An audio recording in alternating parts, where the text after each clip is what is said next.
ബഹുമാന്യരായ സത്യവിശ്വാസികളെ, സത്യവിശ്വാസിനികളെ, അല്ലാഹു സുബ്ഹാനഹു വ തആലയുടെ കൽപ്പനകളും നിരോധനങ്ങളും ശ്രദ്ധയോടെ ഉത്സാഹപൂർവം ജീവിതത്തിൽ പകർത്താൻ പരിശ്രമിക്കണം. പാളിച്ചകൾ പറ്റി എന്ന് ബോധ്യപ്പെടുന്ന ആദ്യ നിമിഷം തിരുത്താൻ സന്നദ്ധതയും ആർജവവും കാണിക്കണം. അല്ലാഹുവിൻ്റെ കൽപ്പനകളും നിരോധനങ്ങളും പിൻപറ്റിയതിലൂടെ മാത്രമേ നമ്മുടെ ഇഹലോക ജീവിതവും നാളെയിൽ ന്യായമായും നമ്മൾ ഓരോരുത്തരും അഭിമുഖീകരിക്കേണ്ടി വരുന്ന നമ്മുടെ പരലോക ജീവിതവും വിജയിപ്പിച്ചെടുക്കാൻ സാധിക്കുകയുള്ളൂ എന്ന് സദാ ഓർക്കണം. അതനുസരിച്ച് ജീവിതത്തെ ചിട്ടപ്പെടുത്തണം. ഈ കാര്യമാണ് ഈ വേളയിൽ എല്ലാവരോടും വളരെ പ്രാധാന്യപൂർവം ഓർമ്മപ്പെടുത്താനുള്ളത്. അല്ലാഹു തൗഫീഖ് ചെയ്യുമാറാവട്ടെ. പരിശുദ്ധ ഹജ്ജ് കർമ്മം നടന്നുകൊണ്ടിരിക്കുന്ന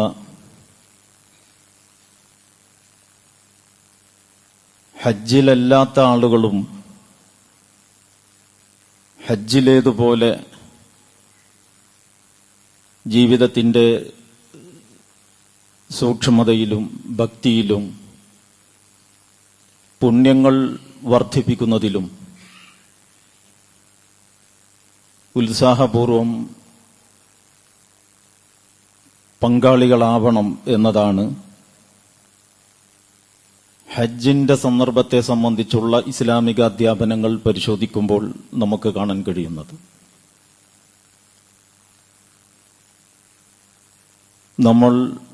നമ്മളിൽ പലരും ഉളുഹിയ്യത്ത്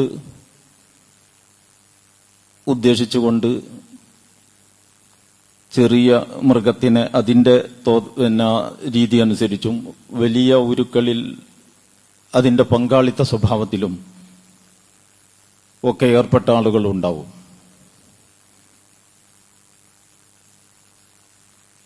പൊതുവെ നന്മകളും പുണ്യങ്ങളും വർദ്ധിപ്പിക്കുന്നതിന്റെ ഭാഗമായി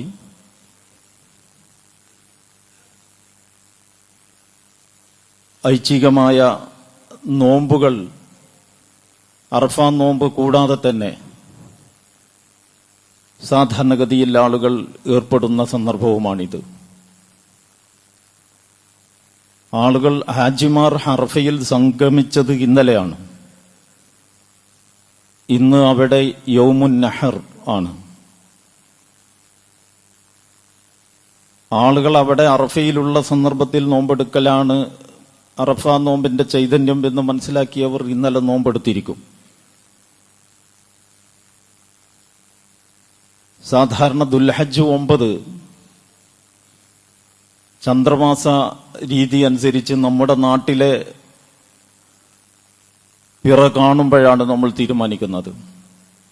അതനുസരിച്ച് ദുൽഹജ്ജ് 9 നോമ്പെടുക്കുക എന്ന പ്രയോഗവും ഹദീസിലുണ്ട്. യൗമു അറഫ എന്ന് പറഞ്ഞതുപോലെ തന്നെ ദുൽഹജ്ജ് 9 നോമ്പെടുക്കുക എന്ന സ്വഭാവത്തിലും ഹദീസുകളിൽ കാണാം. അപ്പൊ ആ നിലക്ക് നോമ്പ് അനുഷ്ഠിച്ച ആളുകളും നമ്മുടെ കൂട്ടത്തിലുണ്ടാവും. ഇതൊക്കെ അതിന്റെ വിശദാംശങ്ങളിലുള്ള വീക്ഷണ വ്യത്യാസങ്ങളാണ്. അതിൽ നമ്മൾ ഓരോരുത്തരും അവരവർക്ക് ബോധ്യപ്പെട്ട രീതി അനുഷ്ഠിക്കട്ടെ അല്ലെങ്കിൽ അനുവർത്തിക്കട്ടെ എന്ന് തീരുമാനിക്കലാണ് ഒരുപക്ഷെ കരണീയം. അപ്പൊ ഞാനിതൊക്കെ പറഞ്ഞത് ഈ ഒരു അന്തരീക്ഷം നമ്മുടെ ജീവിതത്തിൽ സാധാരണയുള്ളതിനേക്കാൾ ഏറെ പുണ്യത്തോടും നന്മയോടും ഭക്തിയോടും ഒരാഭിമുഖ്യം കൈവന്നിട്ടുള്ള സന്ദർഭമാണ് എന്ന് ഓർമ്മപ്പെടുത്താനാണ്. ആ ആഭിമുഖ്യം നമ്മുടെ മനസ്സിൽ കുറെ കൂടി അള്ളാഹുവിനോടുള്ളൊരടുപ്പം ഉണ്ടാക്കിയെടുക്കാൻ ഉപകരിക്കണം. ഇബ്രാഹിം നബി അലൈഹി സ്വലാത്തു വസ്സലാമയുടെ ജീവിത ചരിത്രം അള്ളാഹുവിന്റെ മുമ്പിൽ കരുതിവെപ്പില്ലാതെ സർവ്വതും സമർപ്പിക്കാൻ സന്നദ്ധമായ ഒരു ചെറു കുടുംബത്തിന്റെ കഥ. അത് ലോകത്ത് തുല്യതയില്ലാത്ത മാതൃകയാണ് അതിലൂടെ ലോകത്തിന്റെ മുമ്പിൽ സമർപ്പിക്കപ്പെട്ടിട്ടുള്ളത്. ജീവിതത്തിന്റെ ഏതെങ്കിലും ഒരു വശത്ത് മാത്രമല്ല, നമ്മളെ ഒരു സാമ്പ്രദായികമായ ഒരു മൈൻഡ് സെറ്റ്, ഒരു മനോഘടന വെച്ചുകൊണ്ട് ഇബ്രാഹിം നബി അലൈഹി സ്വലാമിനെ ഒരു വിഗ്രഹ ധ്വംസകനായ ഒരു പ്രവാചകൻ, വിഗ്രഹാരാധനയോട് ഒരു വിട്ടുവീഴ്ചയുമില്ലാത്ത നിലപാട് സ്വീകരിച്ചു എന്നതാണ് ആ പ്രവാചകന്റെ സവിശേഷത എന്ന നിലക്ക് സമർപ്പിക്കപ്പെടാറുണ്ട്. മൊത്തം ഇബാദത്തിന്റെ ഗണത്തിൽ അതിന്റെ പൊതുതാളത്തിൽ നിന്ന് പുറത്തു ചാടിയ വ്യതിചലിച്ച ഒരു രീതിയാണ് വിഗ്രഹാരാധന. ഇബ്രാഹിം നബി അലൈഹി ഇസ്ലാമിന്റെ തന്നെ കഥ പറയാൻ തുടങ്ങുമ്പോൾ വിഗ്രഹ നിർമ്മാതാവായ ഒരു ശില്പിയിൽ നിന്ന് ഏകദൈവ വിശ്വാസത്തിന്റെ സങ്കേതമായി തീർന്ന കഅബാലയത്തിന്റെ നിർമ്മാതാവായ ശില്പിയുണ്ടായി എന്ന അത്ഭുതം നമ്മൾ സാധാരണ പങ്കുവെക്കാറുണ്ട്. എന്ന് പറഞ്ഞാൽ കുഞ്ഞുനാൾ മുതൽ ഇബ്രാഹിം നബി അലൈഹി സ്വലാമെ കാണുന്നത് കേവല ഈ ബഹുദൈവത്വ വിഗ്രഹാരാധന മാത്രമല്ല, തീർച്ചയായിട്ടും അതുണ്ട്. കാരണം അദ്ദേഹത്തിന്റെ പിതാവ് തന്നെ ഒരു മുഖ്യ പൂജാരിയാണ്. അതേസമയം അവിടെ ഒരു ഭരണകൂടമുണ്ട്. സൂര്യദേവതക്കും ചന്ദ്രദേവതക്കുമൊക്കെ ദിവ്യത്വം, അതിനെയൊക്കെ പ്രാധാന്യം കൽപ്പിച്ച് അതിന്റെ ഒരു പ്രതിപുരുഷൻ എന്ന നിലക്ക് ജനങ്ങളോട് ആരോടും കൂടിയാലോചിക്കാതെയും ആരുടെ ഹിതവും മാനിക്കാതെയും കാര്യങ്ങൾ സ്വന്തം നിലക്ക് തീരുമാനിക്കാൻ അധികാരമുള്ള ഭരണകൂടം. ഇതുകൂടി കൂടിയതാണ് ഇബ്രാഹിം നബി അലൈഹി സ്വലാമിന്റെ സമൂഹം എന്ന് പറയുന്നത്. അവിടെ പൂജാരി മാത്രമല്ല ഉള്ളത്. പൂജാരിയെ അഭിമുഖീകരിച്ചതിനെ കുറിച്ച് മാത്രം നമ്മൾ പറഞ്ഞാൽ പോരാ. അപ്പോ നമുക്ക് മനസ്സിലാക്കാൻ കഴിയും ഇബ്രാഹിം നബി അലൈഹി സ്വലാമിന്റെ തൗഹീദ് അഥവാ അള്ളാഹുവിനുള്ള സമർപ്പണം വളരെ വിശാലമായ അർത്ഥത്തിലുള്ളതായിരുന്നു എന്ന്. അതിന്റെ ഒരു ഭാഗമാണ്, സ്വാഭാവികമായും അതിന്റെ ഒരു ഭാഗമാണ് വിഗ്രഹാരാധകരായ ആ സമൂഹത്തെ ചിന്തിപ്പിക്കുവാൻ വേണ്ടി അവിടെ നിന്ന് നടത്തിയിട്ടുള്ള പരിശ്രമങ്ങൾ. അതിന്റെ തന്നെ ഭാഗമാണ് നമ്രൂദുമായിട്ട് അദ്ദേഹം ഏർപ്പെട്ടിട്ടുള്ള സംവാദം. ശുദ്ധ ഖുർആൻ അത് പറയുന്നുണ്ട് സൂറത്തുൽ ബഖറയിൽ. അലം തറ ഇലല്ലദീ ഹാജ ഇബ്രാഹീമ ഫീ റബ്ബിഹി അൻ ആതാഹുല്ലാഹുൽ മുൽക്ക് എന്ന് തുടങ്ങുന്ന ഭാഗം വായിച്ചു നോക്കിയാൽ നിങ്ങൾക്കത് കാണാൻ പറ്റും. എന്റെ നാവ് നിയമം എന്ന് തീരുമാനിച്ച് തിരുവായ്ക്ക് എതിർവായില്ലാതെ കാര്യങ്ങൾ നടത്തിക്കൊണ്ടിരുന്ന ഒരു ഭരണാധികാരിയോട് നിനക്കിങ്ങനെ സർവതന്ത്ര സ്വതന്ത്രമായി കാര്യം കൈയാളാൻ ഒരധികാരവുമില്ല എന്ന് ഇബ്രാഹിം നബി അലൈഹി സ്വലാം പറയുന്നുണ്ട്. അതാണ് ആ തർക്കത്തിന്റെ മർമ്മം. അൻ ആതാഹുല്ലാഹുൽ മുൽക്ക്, അല്ലാഹു സുബ്ഹാനഹു വ തആല അയാൾക്ക് എന്ന് പറഞ്ഞാൽ ആ ഭരണാധികാരിക്ക് ഹുക്കും അധികാരം നൽകിയിരുന്നു എന്നതിലാണ് ഇബ്രാഹിം നബി അലൈഹി സ്വലാം അയാളോട് തർക്കിച്ചത് എന്നാണ് ഖുർആൻ പറയുന്നത്. അപ്പൊ പിന്നെ അതിൽ അവ്യക്തതയൊന്നുമില്ല. എന്ന് പറഞ്ഞാൽ ഇബ്രാഹിം നബി അലൈഹി സ്വലാമിന്റെ കാഴ്ചപ്പാട് പ്രപഞ്ചങ്ങളായ മുഴുവൻ പ്രപഞ്ചങ്ങളെയും സൃഷ്ടിച്ച് സംവിധാനിച്ച് പരിപാലിച്ച് ദൈനംദിന ഇതിനെ നോക്കി നടത്തുന്ന ഒരു യജമാനനും ഒരു ഉടമസ്ഥനുമുണ്ട്. അവനാണ് യഥാർത്ഥ യജമാനനും അവനാണ് യഥാർത്ഥ ഉടമസ്ഥനും. ഇത് ഖാല ലഹു റബ്ബുഹു അസ്ലിം ഖാല അസ്ലംതു ലിറബ്ബിൽ ആലമീൻ. അല്ലാഹു സുബ്ഹാനഹു വ തആല ഇബ്രാഹീമേ നീ മുസ്ലിം ആവുക, സർവസ്വവും നിന്റെ നാഥന്റെ മുമ്പിൽ സമർപ്പിക്കുക എന്ന് പറഞ്ഞപ്പോ അസ്ലംതു ലിറബ്ബിൽ ആലമീൻ, ഞാൻ സർവ്വലോക രക്ഷിതാവായ അള്ളാഹുവിന് സർവ്വതും സമർപ്പിച്ചിരിക്കുന്നു. അതിൽ അടിമത്വവും ആരാധനയും അനുസരണവും മനുഷ്യന്റെ മുമ്പിൽ ഒരവസ്ഥയിലും സമർപ്പിക്കാൻ പാടില്ലാത്ത എന്തൊക്കെ മൂല്യങ്ങളുണ്ടോ, ഭക്തിയുടേതും ആദരവിന്റേതും ബഹുമാനത്തിന്റേതുമായിട്ട് എന്തൊക്കെ ഘടകങ്ങളുണ്ടോ അതെല്ലാം ഉൾച്ചേർന്നതാണ്. അതുകൊണ്ട് ഇബ്രാഹിം നബി അലൈഹി സ്വലാമിനെ വിഗ്രഹാരാധകരോ പ്രത്യേകമായി സവിശേഷമായി അഭിമുഖീകരിച്ച ഒരു പ്രവാചകൻ എന്ന് പരിമിതപ്പെടുത്തുന്നതിൽ ഒരർത്ഥവുമില്ല. അങ്ങനെ പരിമിതപ്പെടുത്തി പലപ്പോഴും മനസ്സിലാക്കപ്പെട്ടു പോയിട്ടുണ്ട്. സംഗതി ശരിയാണ്. ഒരു ഘട്ടത്തിൽ ഈ നമ്രൂദുമായിട്ട് മുഖാമുഖം നിന്നതുപോലെ, അപ്പോ നമ്രൂദുമായിട്ട് മുഖാമുഖം നിന്നിട്ട് നമ്രൂദിനോട് പറയുന്നുണ്ടല്ലോ, എന്റെ റബ്ബ്, ആരാണ് നിന്റെ റബ്ബ് എന്ന് ഇബ്രാഹിം നബി അലൈഹി സ്വലാമിനോട് ചോദിക്കുമ്പോ റബ്ബി അല്ലദീ യുഹ്യീ വയുമീത്, എന്റെ റബ്ബ് ജീവിപ്പിക്കുന്നവനും മരിപ്പിക്കുന്നവനുമാണ്. നമ്രൂദ് അയാളുടെ ലെവലിൽ, അയാളുടെ തലത്തിൽ നിന്നിട്ടാണ് ഇത് കേൾക്കുന്നത്. അപ്പൊ അയാളുടെ തലത്തിൽ നിന്നിട്ട് ഇത് കേൾക്കുമ്പോ ഈ പറഞ്ഞതിന്റെ അർത്ഥം ആളുകളെ ജീവിക്കാനും മരിക്കാനും, ജീവിപ്പിക്കുകയും മരിപ്പിക്കുകയും ചെയ്യുന്ന, ജീവിക്കാനും മരിക്കാനും ഒക്കെ ജനങ്ങളെ അനുവദിക്കുന്ന ആളാരോ അതാണ് ഇലാഹ് എന്ന് മനസ്സിലാക്കി. അതാണോ സംഭവം? അത് ഞാനും ചെയ്യുന്നുണ്ടല്ലോ, അപ്പൊ ഞാനും ജീവിപ്പിക്കുകയും മരിപ്പിക്കുകയും ചെയ്യും. എന്നിട്ട് രണ്ടാളുകളെ വിളിച്ചിട്ട് ഒരാളെ കൊന്നു, മറ്റേ വെറുതെ വിട്ടു. കണ്ടില്ലേ, ഒരുത്തൻ ജീവിക്കുന്നു, മറ്റവൻ ജീവിക്കണ്ട എന്ന് ഞാൻ തീരുമാനിച്ചു. അവൻ ഈ ഇഹലോകത്തിൽ നിന്ന് വിട പറഞ്ഞു. അപ്പോ ഇബ്രാഹിം നബി അലൈഹി സ്വലാമിന് മനസ്സിലായി, ഇയാൾക്ക് ഞാൻ എന്താണോ ഉദ്ദേശിച്ചത് അത് ഉൾക്കൊള്ളാൻ കഴിഞ്ഞിട്ടില്ല. അപ്പൊ പിന്നെ അതിൽ തർക്കിക്കുന്നതിന് പകരം അതിനേക്കാൾ സുസമ്മതവും അതിനേക്കാൾ വ്യക്തവും അതിനേക്കാൾ ഖണ്ഡിതവുമായ വേറെ ഒരു ന്യായം പറയണം. എന്റെ റബ്ബ് ആരാണ് എന്ന് ഈ മനുഷ്യനെ ബോധ്യപ്പെടാൻ അതിനേക്കാൾ മൂർത്തമായ വേറെ ഒരു ന്യായം പറയണം. എന്താണ് ആ ന്യായം? എന്റെ റബ്ബ് കിഴക്ക് നിന്ന് പടിഞ്ഞാറോട്ട് സൂര്യനെ കൊണ്ടുപോകുന്നു, നിനക്ക് കഴിയുമെങ്കിൽ പടിഞ്ഞാറുനിന്ന് കിഴക്കോട്ട് കൊണ്ടുപോ. ഇപ്പോ സൂര്യന്റെ റൂട്ട് നിശ്ചയിച്ചത് എന്റെ റബ്ബാണ്. അപ്പൊ ഈ റബ്ബിനെ ഏതൊക്കെയോ അർത്ഥത്തിൽ നമ്രൂദും അംഗീകരിക്കുന്നുണ്ട്. ഈ ഫറോവക്കും നമ്രൂദിനും ഒക്കെ വേറെ ഇലാഹുകളുണ്ട് എന്നാണ് വിശുദ്ധ ഖുർആനിൽ നിന്ന് തന്നെ മനസ്സിലാകുന്നത്. ഇബ്രാഹിം നബിയുടെ പ്രതിയോഗിയായ ആ രാജാവ് പിന്നെ അതിൽ തർക്കിക്കാൻ നിന്നില്ല. കാരണം സൂര്യന്റെ ഇപ്പോഴത്തെ ഈ പ്രകൃത്യ നമ്മൾ കാണുന്ന ഈ റൂട്ട് കീഴ്മേൽ മറിച്ച് സൂര്യനെ നേരെ എതിർദിശയിൽ സഞ്ചരിപ്പിക്കുക എന്നത് അയാളുടെ അധികാരത്തിൽപ്പെട്ടതല്ല. അപ്പൊ എങ്ങനെ റബ്ബ് അള്ളാഹു എങ്ങനെ ഇലാഹാകുമോ അങ്ങനെ ഞാനാണ് ഇലാഹ് എന്നല്ല നമ്രൂദിന്റെ തർക്കം. നേരെ മറിച്ച് എന്റെ ജനങ്ങളുടെ മേൽ സ്വതന്ത്രമായി തീരുമാനമെടുക്കാനുള്ള അധികാരം എനിക്കാണ്. സ്വതന്ത്ര തീരുമാനാധികാരം എന്നത് ഇലാഹിന്റെ വളരെ ഗൗരവപ്പെട്ട ഒരു വശമാണ്, ഒരാശയമാണ്. ഞാൻ ഇങ്ങനത്തെ എല്ലാ ചർച്ച വരുമ്പോഴും ആ കാര്യം ഇവിടെ ആവർത്തിച്ചു കൊണ്ടിരുന്നിട്ടുണ്ട്. അത് ആവർത്തിക്കുന്നത് ഇലാഹിനെ മനസ്സിലാക്കുന്നതിൽ ആളുകൾക്ക് ഭീമമായ അബദ്ധങ്ങൾ സംഭവിക്കുന്നു എന്ന് ബോധ്യമുള്ളത് കൊണ്ടാണ്. സ്വതന്ത്രമായ തീരുമാനാധികാരം മറഞ്ഞ വഴിക്ക് സഹായിക്കാനും ഗുണമോ ദോഷമോ വരുത്താനുമുള്ള കഴിവ് പോലെ തന്നെയുള്ള വേറെ ഒരു കാര്യമാണ് സ്വതന്ത്രമായ തീരുമാനാധികാരം. നമ്രൂദ് കരുതുന്നത് അയാളുടെ നാട്ടിൽ അയാൾക്ക് സ്വതന്ത്ര തീരുമാനാധികാരമുണ്ട് എന്നാണ്.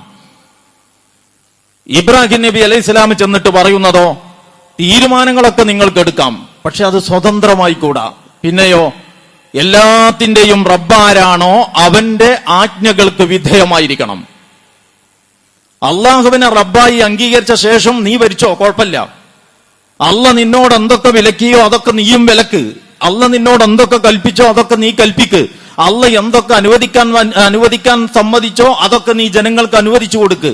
അള്ളാഹു എന്തൊക്കെ നിഷിദ്ധമാക്കാൻ ആവശ്യപ്പെട്ടോ അതൊക്കെ നീ നിഷിദ്ധമാക്ക്. എന്നിട്ട് നീ കൈകാര്യം ചെയ്തോ എന്ന് പറഞ്ഞാൽ അതിന്റെ വേറൊരു ഭാഷ, പരമമായ അനുസരണം പടച്ചവന് കൊടുത്തോ, അപ്പൊ ജനങ്ങളുടെ പടപ്പുകളുടെ അനുസരണം നിനക്ക് വാങ്ങാം. നിന്റെ പരമമായ അനുസരണം നീ നിന്റെ റബ്ബിന് കൊടുത്താൽ ജനങ്ങൾ നിന്നെ അനുസരിക്കുന്നതിന് പിന്നെ തടസ്സമില്ല. നീ തന്നെയാണ് അന്തിമമായ അനുസരണത്തിന്റെ അധികാര കേന്ദ്രം എന്ന് മനസ്സിലാക്കിക്കൊണ്ട് നിന്നെ അനുസരിക്കാൻ പറ്റില്ല. അതാണ് ആതാഹുല്ലാഹുൽ മുൽക്ക്. അപ്പൊ ഞാൻ പറഞ്ഞു, അതിന്റെ വിശദാംശങ്ങൾ ചർച്ച ചെയ്യാനല്ല ഇത് ഞാൻ പറഞ്ഞത്.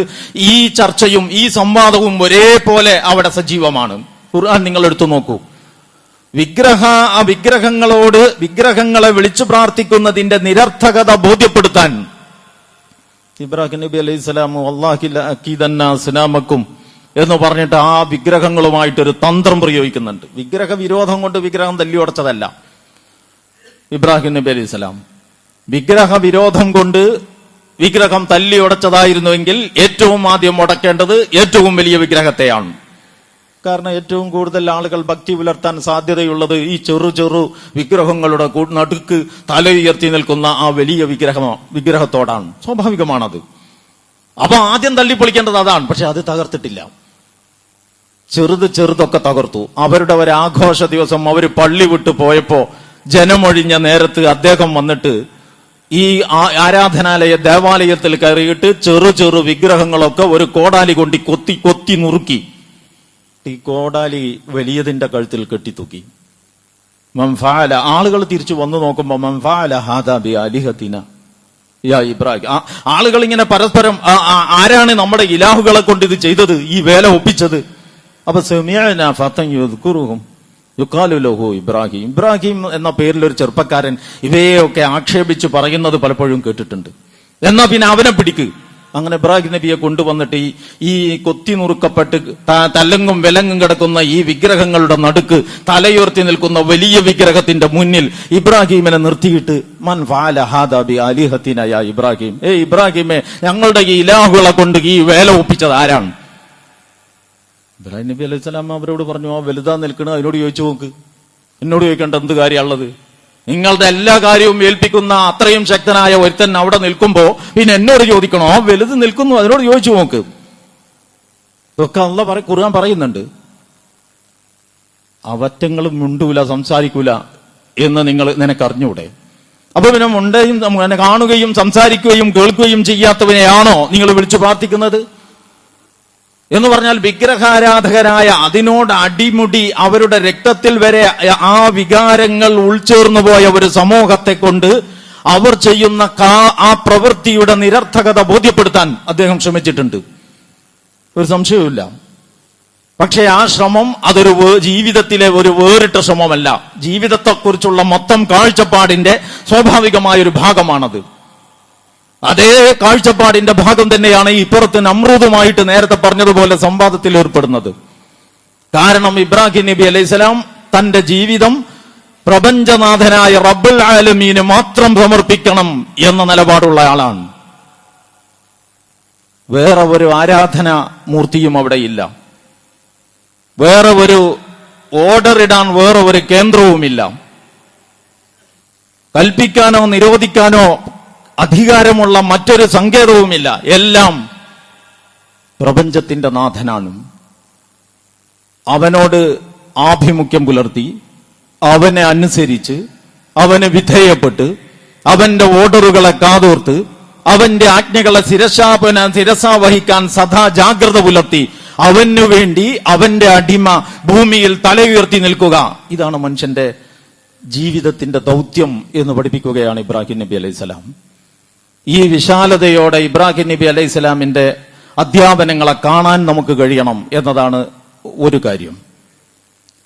രണ്ടാമത്തെ ഒരു വശം, ഇതൊക്കെ പല സന്ദർഭങ്ങളിൽ വിസ്തരിച്ച് ഓരോന്ന് പറയാവുന്ന കാര്യങ്ങളാണ്. ഞാൻ ഇന്നെല്ലാം കൂടി വെച്ചുകൊണ്ട് ചില നിഗമനങ്ങൾ നിങ്ങളുടെ ശ്രദ്ധയിൽപ്പെടുത്തുകയാണ്. രണ്ടാമത്തെ ഒരു കാര്യം, അല്ലാഹു സുബ്ഹാനഹു വ തആല വിശുദ്ധ ഖുർആനിൽ ഇബ്രാഹിം നബി അലൈഹിസ്സലാമും തന്റെ ജനതയും തമ്മിൽ, ഇബ്രാഹിം നബി അലൈഹിസ്സലാമിൽ നിങ്ങൾക്ക് മഹിതമായ മാതൃകയുണ്ട് എന്ന പ്രസ്താവനയ്ക്ക് ശേഷം വിശുദ്ധ ഖുർആൻ പറയുന്നുണ്ട്, ഏത് സന്ദർഭത്തിലാണ് നിങ്ങൾക്ക് ആ മാതൃക?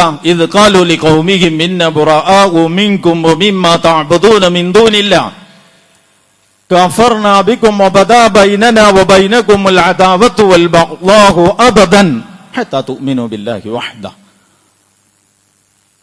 ഇബ്രാഹിം നബി അലൈഹി സ്വലാം സ്വന്തം പിതാവ് ഉൾപ്പെടെയുള്ള മുഴുവൻ ആളുകളും എതിർപക്ഷത്ത് നിർത്തിയിട്ട് ആ ആളുകളോട് പറയാൻ, നിങ്ങളും ഞാനും തമ്മിൽ എന്നേക്കുമായി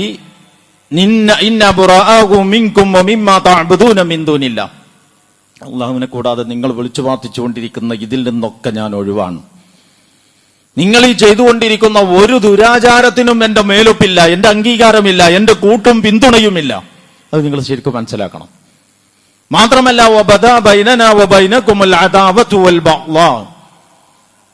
എനിക്കും നിങ്ങൾക്കുമിടയിൽ ശത്രുതയും പകയും വിദ്വേഷവും അണപൊട്ടി ഒഴുകിയിരിക്കുന്നു. ഹത്താ തുഅ്മിനൂ ബില്ലാഹി വഹ്ദഹു. പ്രപഞ്ചങ്ങളായ സകല പ്രപഞ്ചത്തിന്റെയും നാഥന് നിങ്ങൾ സർവാത്മനാ വിധേയപ്പെടുന്നത് വരെ. ഇങ്ങനെ ഒരു വിളംബരം ഇബ്രാഹിം നബി അലൈഹി സ്വലാം നടത്തിയതായിട്ട് കാണാൻ പറ്റും. അപ്പോ താൻ മനസ്സിലാക്കിയ ഒരു ജീവിത കാഴ്ചപ്പാടിനോട് എതിരായിപ്പോയി എന്ന നിലക്ക് സ്വന്തം പിതാവിനോട് പോലും യാതൊരു ഒരു അനുകമ്പയും കാണിക്കാതെ മുഖത്തടിച്ച പോലെ നിലപാടെടുത്ത ആദർശധീരൻ എന്ന നിലയ്ക്ക് ഇബ്രാഹിം നബി അലൈഹി സ്വലാം അവതരിപ്പിക്കപ്പെടാറുണ്ട്. നേരത്തെ വിഗ്രഹധ്വംസകനായ ഇബ്രാഹിം എന്ന് പറയുന്നത് പോലെ തന്നെ ഇപ്രകാരവും അവതരിപ്പിക്കപ്പെടാറുണ്ട്.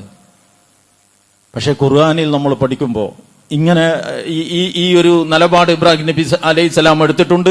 വിശുദ്ധ ഖുർആൻ തന്നെ അത് എടുത്തു പറയുകയും ചെയ്തിട്ടുണ്ട്. പക്ഷെ ഖുർആൻ നമ്മൾ ബാക്കി സ്ഥലങ്ങളും കൂടി പരിശോധിക്കുമ്പോൾ ഇതേ ഇബ്രാഹിം നബി അലൈഹി സ്വലാം ആ ജനങ്ങളോടൊപ്പം അവരിലൊരാളായി, അവരിലെ ഒരു തികഞ്ഞ ഗുണകാംക്ഷിയെപ്പോലെ അവരുടെ ഇടയിൽ നിന്ന് നേരം ഇരുട്ടിയപ്പോ മുറ്റത്തിറങ്ങിയിട്ട് മേലോട്ട് നോക്കിയിട്ട് നക്ഷത്രങ്ങളെ കണ്ടപ്പോ അതാണ് എന്റെ റബ്ബ് എന്ന് പറയുന്നുണ്ട്. ആളുകളൊക്കെ ആ പറയുന്നതും നോക്കി നിൽക്കുന്നുണ്ട്. കുറച്ചുകൂടി ഇരുട്ടായപ്പോ സാക്ഷാൽ ചന്ദ്രൻ ഉദിച്ചു വന്നപ്പോ ആ ചന്ദ്രനെ ചൂണ്ടിയിട്ട് പറയുന്നുണ്ട്, ഈ നക്ഷത്രങ്ങളെ വിദൂരദിക്കൽ കാണപ്പെടുന്ന അങ്ങിങ്ങായി ഈ ചീനവലകളിൽ കുരുങ്ങിയാടുന്ന മത്സ്യക്കുഞ്ഞുങ്ങളെപ്പോലെ കാണപ്പെടുന്ന ഈ നക്ഷത്രങ്ങളെക്കാൾ എത്രയോ മനോഹരവും എത്രയോ ചന്തവുമുള്ളതാണ് ചന്ദ്രൻ, അതാണ് എന്റെ റബ്ബ് എന്ന് അദ്ദേഹം മാറ്റി പറയുന്നുണ്ട്. ഇതൊക്കെ ഖുർആൻ ഉദ്ധരിച്ചിട്ടുണ്ട്. നീട്ടി പറയാൻ സമയം അനുവദിക്കാത്തത് കൊണ്ടാണ് ഞാൻ അതിലേക്ക് പോകാത്തത്. അപ്പൊ ആദ്യം നക്ഷത്രങ്ങളെ ചൂണ്ടി പറഞ്ഞ അതേ മട്ടിൽ പിന്നെ ചന്ദ്രനെ ചൂണ്ടി പറയുന്നുണ്ട്. പുലരുവോളം ആ ചന്ദ്രനിൽ പ്രതീക്ഷ വെച്ച് ആ ജനത നിൽക്കുന്നുണ്ട്. നേരം പുലരുമ്പോ സൂര്യൻ ഉദിച്ചുയർന്ന് അതിന്റെ പൂർണ്ണമായ ചന്തത്തോടെയും ശക്തിയോടെയും പ്രതാപത്തോടെയും സൂര്യൻ അന്തരീക്ഷത്തിൽ അങ്ങനെ ഉയർന്നു നിന്നപ്പോ ആ സൂര്യനെ കാട്ടിയിട്ട് ഹാദാ റബ്ബി ഹാദാ അക്ബർ, അതാണ് എന്റെ റബ്ബ്, അതാണ് ഏറ്റവും വലുത് എന്ന് പറയുന്നുണ്ട്. എന്ന് പറഞ്ഞാൽ വളരെ സർഗാത്മകമായി കണ്ടതിലൊക്കെയും ദിവ്യത്വം ആരോപിച്ച് ജീവിതം അതിലൊക്കെ ഹോമിക്കുന്ന ഒരു ജനതയെ ചിന്തിപ്പിക്കാൻ എത്ര സർഗാത്മകമായിട്ട് ശ്രമിക്കുന്ന വിവേകശാലിയും പക്വമതിയുമായ ഒരു എന്താണ് പറയാ, നമ്മൾ സാധാരണ പറയുമല്ലോ ഈ പ്രത്യുൽപ്പന്നമതിത്വമുള്ള ഒരു നേതാവിനെ വിശുദ്ധ ഖുർആൻ നമുക്ക് ഇബ്രാഹിം നബി അലൈഹി സ്വലാമിലൂടെ വരച്ച് കാണിക്കുന്നുണ്ട്. ഒരു ഘട്ടത്തിൽ ഇബ്രാഹിം നബി അലൈഹി സ്വലാമിന് അദ്ദേഹത്തിന്റെ ജീവിതത്തിന്റെ സായാഹ്ന വേളയിൽ ഒരു സന്താനത്തെക്കുറിച്ച് പ്രതീക്ഷ അറിയിക്കാൻ വേണ്ടി 2 മലക്കുകൾ വരുന്നുണ്ട്. മനുഷ്യരുടെ ആകാരം പൂണ്ട്. ആ പ്രദേശത്തിന്റെ അടുത്ത പ്രദേശമാണ് സദോം നിവാസികൾ. ഇദ്ദേഹത്തിന്റെ ഇബ്രാഹിം നബി അലൈഹി സ്വലാമിന്റെ സഹോദരപുത്രൻ ലൂത്ത് നബി അലൈഹി സ്വലാം ഇതേ സമയം അവിടുത്തെ പ്രവാചകനാണ്. അപ്പോ അവിടത്തെ ആ സ്വവർഗഭോഗികളായ ആ ജനത ഈ 2 ആളുകളെ കണ്ടിട്ട് അവരുടെ പിന്നാലെ ആസക്തരായിട്ട് വരുന്നുണ്ട്. ആ കഥയൊക്കെ ഖുർആൻ പിന്നെ അവിടെ എടുത്തു പറയപ്പെടുന്നുണ്ട്. ഈ ലൂത്ത് നബി അലൈഹി സ്വലാമിന്റെ കഥ പറയുന്നിടത്ത് ഇവിടെ ഇപ്പോ ഇബ്രാഹിം നബി അലൈഹി സ്വലാമിന്റെ അടുക്കൽ വന്നിട്ട് സന്തോഷ വാർത്ത അറിയിക്കുന്ന മകനെ കുറിച്ച് സന്തോഷ വാർത്ത അറിയിക്കാൻ വേണ്ടി വന്ന ഈ മലക്കുകളോട് ആ ലൂത്തിന്റെ ജനതയ്ക്ക് വേണ്ടി ഇബ്രാഹിം നബി അലൈഹി സ്വലാം യുജാദിലുനാ ഫീ ഖൗമി ലൂത്ത് എന്ന് ഖുർആൻ തന്നെ ഉദ്ധരിച്ചിട്ടുണ്ട്. ലൂത്തിന്റെ ജനതക്ക് മാറാൻ ഒരു അവസരം കൊടുത്തുകൂടെ?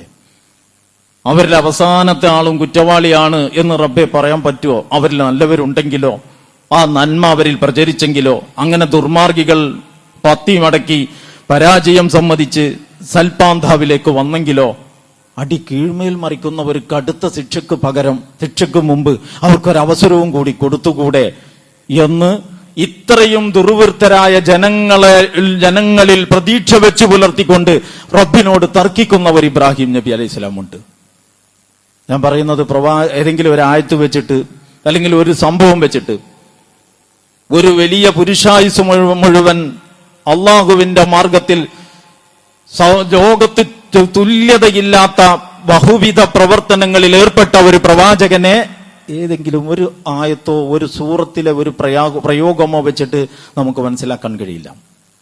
അപ്പൊ ഈ പറഞ്ഞ ഘട്ടങ്ങളിലൂടെയൊക്കെ അവരെ നിരന്തരം ചിന്തിപ്പിക്കാനും അവരെ മനം മാറ്റുവാനും അവർക്ക് കാര്യം ബോധ്യപ്പെടുത്താനുമുള്ള പ്രയത്നങ്ങളുടെ ഒരു പരമ്പര തന്നെ നടത്തിയതിന്റെ ഒരു അവസാന ഘട്ടത്തിലുള്ളതാണ് നേരത്തെ പറഞ്ഞ നിലപാട്. അങ്ങനെ ഒരു നിലപാടിലേക്ക് എത്തുന്നതിൽ യാതൊരു അസാംഗത്യവുമില്ല. നേരെ മറിച്ച് ആ ജനങ്ങളുടെ ഒരു ഗുണകാംക്ഷിയായി അവരെ കാര്യങ്ങൾ ബോധ്യപ്പെടുത്താൻ ഇബ്രാഹിം നബി അലൈഹി സ്വലാം നടത്തിയ ശ്രമങ്ങൾ ഖുർആൻ പറഞ്ഞത് തന്നെ നമ്മൾ എടുത്തു നോക്കുമ്പോൾ അത് വളരെ സർഗാത്മകമായ ഒരു ജീവിതവും കൂടിയായിരുന്നു എന്ന് നമുക്ക് കാണാൻ കഴിയുന്നുണ്ട്. ഓരോ ഘട്ടത്തിലും അവിടുന്ന് തന്റെ ഭാവി തലമുറയെക്കുറിച്ച് നൊമ്പരപ്പെടുന്നുണ്ട്. നമ്മൾ അതും കൂടി ആലോചിക്കണം. റബ്ബനാ വജഅൽനാ മുസ്ലിമൈനി ലക വമിൻ ദുരിയതിനാ ഉമ്മത്തൻ മുസ്ലിമത്തൻ ലക. പടച്ചവനെ, ഞങ്ങളെ നിനക്ക് വഴിപ്പെടുന്നവരാക്കി മാറ്റണം എന്ന് മാത്രമല്ല, ഞങ്ങളുടെ വമിൻ ദുരിയതിനാ ഉമ്മത്തൻ മുസ്ലിമത്തൻ ലക, ഞങ്ങളുടെ സന്തതി പരമ്പരകളിൽ നിന്ന് നിനക്ക് വിധേയപ്പെടുന്ന ആളുകൾ ഉണ്ടാകണം. എന്താണ് വവസ്സാ ബിഹാ ഇബ്രാഹീമു ബനീഹി വയാഖൂബ് എന്ന് പറഞ്ഞുകൊണ്ട് വിശുദ്ധ ഖുർആൻ ഉദ്ധരിക്കുന്നുണ്ട് നമ്മുടെ മുമ്പിൽ. ഇബ്രാഹിം നബി അലൈഹി സ്വലാമും അതുപോലെ യാക്കൂബ് നബി അലൈഹി സ്വലാമും തന്റെ മക്കളോട് അള്ളാഹുവിന് മാത്രം ഇബാദത്തെടുക്കണം എന്ന് നിരന്തരം വസിയ്യത്ത് ചെയ്തുകൊണ്ടിരുന്നു. അം കുൻതും ശുഹദാ ഇദ് ഹദറ യാക്കൂബൽ മൗത്ത്. എന്നിട്ട് അള്ളാഹ് ചോദിക്കുകയാണ്, യാക്കൂബ് നബി അലൈഹി സ്വലാമു മരണാസന്നനായ സമയത്ത് നിങ്ങൾ അവിടെ സാക്ഷികളായിരുന്നു, ഹാജരായിരുന്നോ? ഇത് ഖാല ലിബനീഹി മാ തഅബുദൂന മിൻ ബഅദി. മരണാസന്നനായി കിടക്കുന്ന സന്ദർഭത്തിൽ ഈ ഇബ്രാഹിം നബി അലൈഹി സ്വലാമിന്റെ മകൻ യാക്കൂബ് നബി അലൈഹി സ്വലാം പിതാവ് പകർന്നു നൽകിയ ഈ വലിയ ഒരു ആദർശ ബോധം വെച്ചിട്ട് ജീവൻ പിരിയാൻ നേരത്ത് മക്കളോട് പറഞ്ഞത് എന്താ എന്ന് നിങ്ങൾക്കറിയോ? നിങ്ങൾ അവിടെ ഹാജരായിരുന്നോ എന്നാണ് അത് അവതരിപ്പിക്കാൻ അള്ളാഹ് സ്വീകരിച്ച ശൈലി. മാ തഅബുദൂന മിൻ ബഅദി, എനിക്ക് ശേഷം നിങ്ങൾ എന്തിനാ ഇബാദത്ത് എടുക്കുക? قالوا نعبد إلهك وإله آبائك إبراهيم وإسماعيل وإسحاق إلها واحدا ونحن له مسلمون. അപ്പൊ അവര് പറഞ്ഞു, നിങ്ങളുടെ ഇലാഹിന്, നിങ്ങളുടെ പിതാക്കളായ ഇബ്രാഹിം, ഇസ്മായിൽ, ഇസ്ഹാക്ക് അവരൊക്കെ ഏതൊരു ഇലാഹിനെയാണോ പരിചയപ്പെടുത്തിയത് ആ ഇലാഹിന് സർവസ്വവും സമർപ്പിക്കുന്നവരായി ഞങ്ങൾ നിലകൊള്ളും. അപ്പൊ നിങ്ങൾ ആലോചിച്ച് നോക്കൂ, ജീവിതത്തിന്റെ ഏതൊക്കെ വശങ്ങളിൽ, എന്തൊക്കെ വിഷയങ്ങളിൽ, എത്ര സങ്കീർണമായ ഒരു കാലഘട്ടത്തിൽ ഒരു വ്യക്തി ഒരു ഉമ്മത്തിന്റെ, ഒരു സമൂഹം നിർവഹിക്കുന്ന ദൗത്യം നിർവഹിച്ച തുല്യതയില്ലാത്ത ചരിത്രം, അതിന്റെ ഓർമ്മകളാണ്, പല നിലക്കുള്ള അതിന്റെ ഓർമ്മകളാണ് ഈ ഹജ്ജ് സീസണിൽ നമ്മുടെ മുമ്പിൽ വരുന്നത്. ആ ഓർമ്മകൾ നമ്മുടെ ജീവിതത്തിൽ ഓളങ്ങൾ ഉണ്ടാക്കണം. ആ ഓർമ്മകൾ നമ്മുടെ ജീവിതത്തിന്റെ ഒരു സന്ദർഭത്തിനൊത്തിങ്ങനെ ഒഴുകിപ്പോകുന്ന ആ അവസ്ഥയിൽ നിന്ന് ഗതിമാറ്റി ഒഴുക്കാനുള്ള കരുത്ത് നമുക്ക് നൽകണം. അള്ളാഹുവിനെ യജമാനനും ഉടമസ്ഥനും പരമാധികാരിയുമായി അംഗീകരിച്ചുകൊണ്ട് നമ്മുടെ ജീവിതം മുഴുക്കെ അവന്റെ തീരുമാനാധികാരത്തിന് വിട്ടുകൊടുക്കാൻ നമുക്കാവണം. കരുതിവെപ്പില്ലാതെ റബ്ബിന് സമർപ്പിക്കുക, അതാണ് ഇബ്രാഹിം നബി അലൈഹി സ്വലാമിന്റെ മുഖമുദ്ര എന്ന് നമ്മൾ കാണണം. ഓമൻ അഹ്സൻ ദീനൻ മിമ്മൻ അസ്ലമ വജ്ഹഹു ലില്ലാഹി വഹുവ മുസ്ലിം. അപ്പോ ഈ സർവ്വതും അള്ളാഹുവിന്റെ മുമ്പിൽ അങ്ങ് കരുതിവെപ്പില്ലാതെ സമർപ്പിക്കുക. അള്ളാഹ് എത്ര പറഞ്ഞാലും അള്ളാഹ്ക്ക് വേണ്ടി വിട്ടുകൊടുക്കാത്ത ഒരറ, അള്ളാഹ്ക്ക് വേണ്ടി തുറന്നു കൊടുക്കാത്ത ഒരു മുറി, അള്ളാഹുവിന് പ്രവേശനം നൽകാത്ത ഒരു മേഖല നമ്മുടെ ജീവിതത്തിന്റെ ഏതൊക്കെയോ തലങ്ങളിൽ വളച്ചു കെട്ടി നമ്മൾ ഈ റെയിൽവേ സ്റ്റേഷനിലൊക്കെ അല്ലെങ്കിൽ മനുഷ്യന്മാർ കൂടുതൽ ഇടപഴകുന്നിടത്ത് കൺസ്ട്രക്ഷൻ നടക്കുമ്പോൾ നിങ്ങൾ ഇരുമ്പ് ഷീറ്റ് കൊണ്ട് മറച്ചു കെട്ടിയത് കണ്ടിട്ടില്ലേ? സാധാരണ കൂടി പോണവർക്കൊന്നും എന്താ അപ്പുറത്ത് നടക്കണമെന്ന് അറിയില്ല.